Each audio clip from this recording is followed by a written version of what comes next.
Okay guys, good morning. So, katapos lang ng bagyo at day off natin kahapon.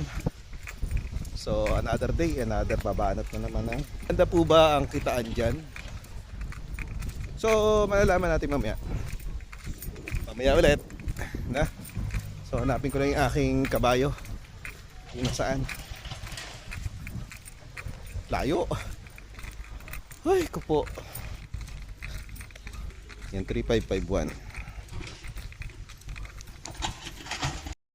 So yun charging muna tayo dahil kasi 45%. Yan.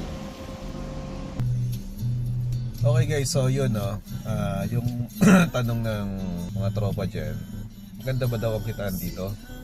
Okay naman ang kitaan. At yung mga natatanungan ko naman actually ako bago pa lang so hindi ko pa nararanasan yung sinasabi nilang na maganda. So ilang araw pa lang din naman ako. So mga isang linggo pa lang. Pero yung ibang nakakwentuhan ko mga mga batikan na. So sumasahod sila ng 30 sa kinsenas kasi nahihit nila yung sa isang araw ay 3,000,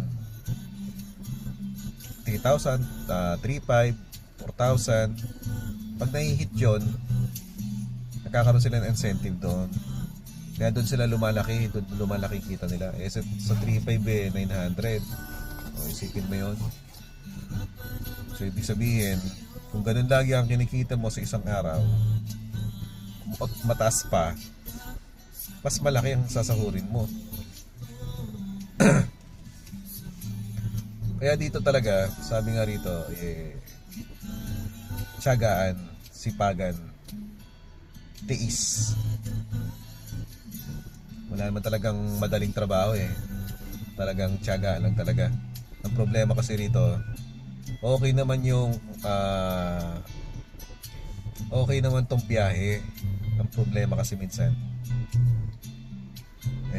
may agam-agam pagdating sa alam nyo na yon. Pero hindi ko nababanggitin kaya maraming nadidismaya at marami naman nagpapatuloy. Pero yung iba naman nakakausap ko, goods naman, sumasahod naman sila,